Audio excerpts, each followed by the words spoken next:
So hello and welcome back to another video, and today we're going to have a look at the information you can find on the BOM, Bureau of Meteorology, about the past weather patterns that we have seen in Australia. So, as you can see, we have a temperature gradient that is basically increasing. You're probably going, what does this graph mean? Well, we have a mean temperature from 1961 to 1990, and I believe that's what they're basing on, 21.8 degrees. And this is a variance either below 21.8 or above 21.8.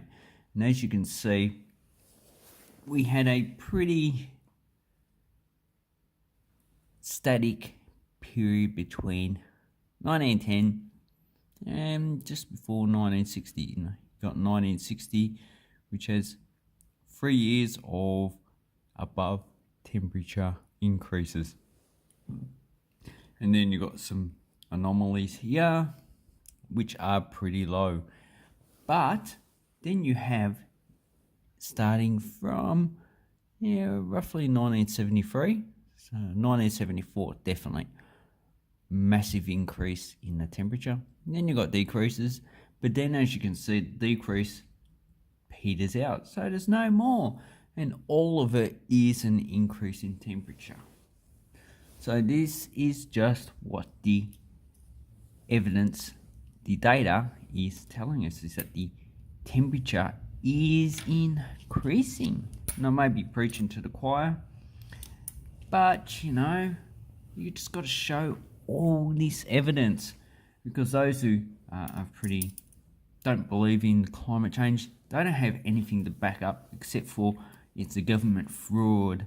Yeah, well, maybe you're the government fraud that's being perpetuated by right-wingers that only are in it for money. So then we go up here. So if you want a website, this is BOM. So this is under history. So here we have a worldwide temperature. So here we have the annual mean temperature anomaly.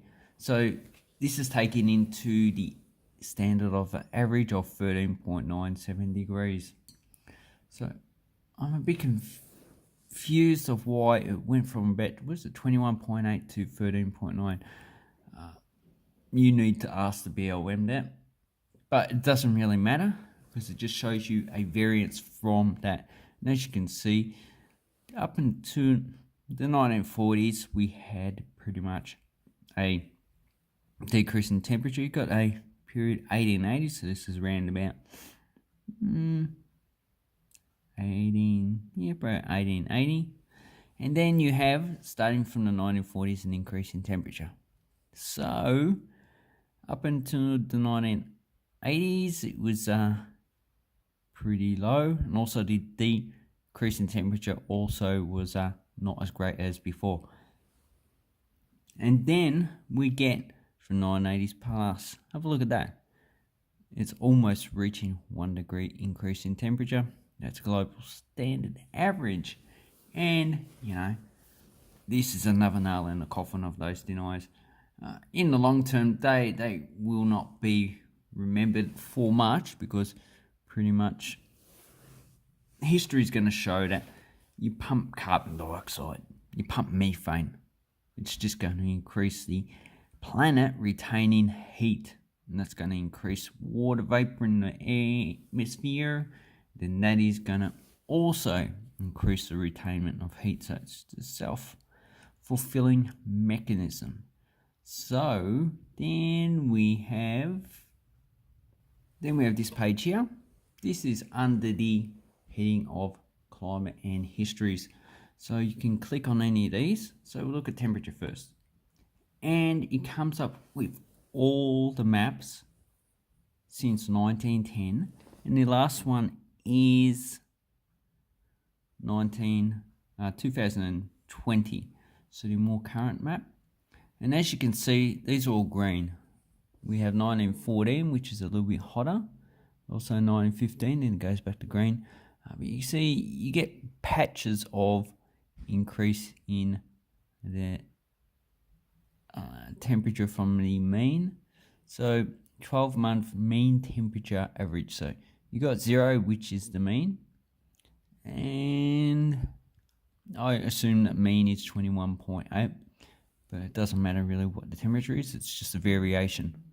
So you got 3 degrees plus, 3 degrees minus, and you can see most of them roughly within 1.5 degrees. So you got the yellow, which is 0.5 to 1. Then you got the green, darker green, which is -1 to -1.5. And then you got the orange, which is 1 to 1.5 degrees.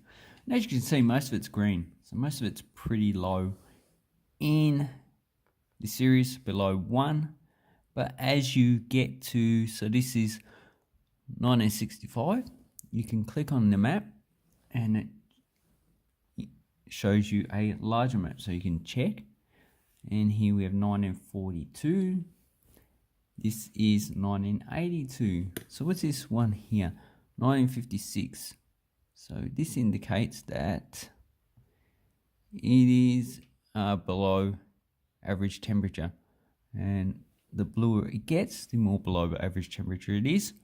But as we get into the current area, so you got 91, and you can see the yellows, oranges, and reds are more higher temperatures. And starting from then we got 2005, and whoops.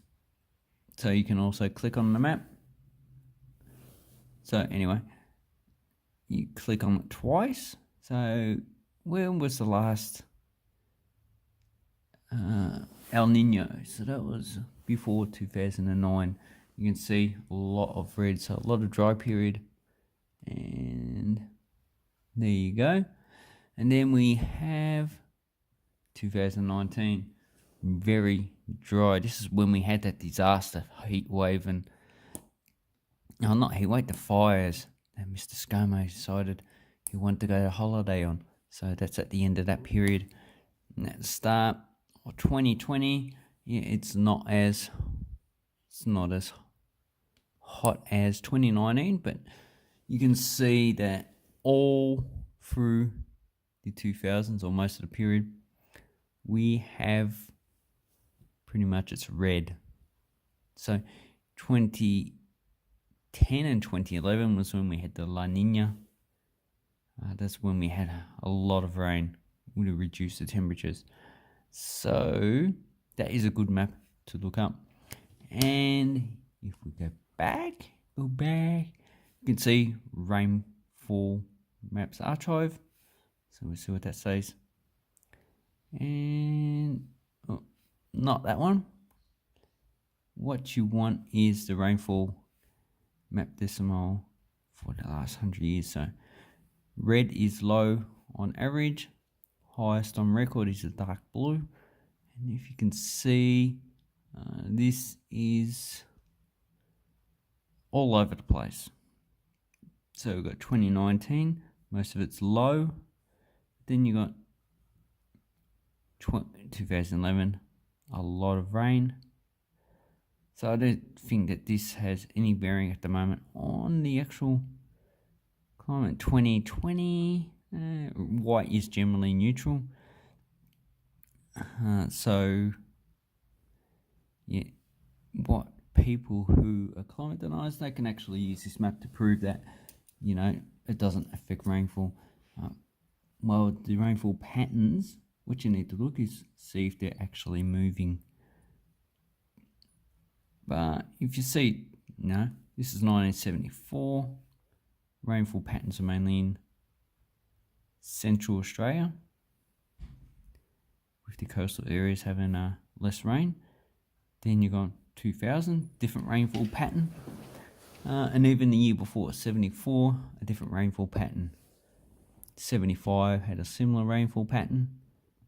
76 had a different rainfall pattern. And if you look here, definitely very dry in 1961 and 1960. So there's a lot more things that are going into the rainfall pattern of here. So I can't really use this map to prove or disprove the effects of climate change, not to my knowledge. But that's not what I wanted to do in this video. I just wanted to show you that there is a temperature map of all of Australia on the BLM, and I showed you that there is definitely an increase in the temperature of Australia for the last 9 years. It's been pretty much above average for a majority of Australia. An anomaly this time, 2016, would have been Southwest Western Australia. Anyway, here's where I leave the video. Have an awesome climate change experience. Bye.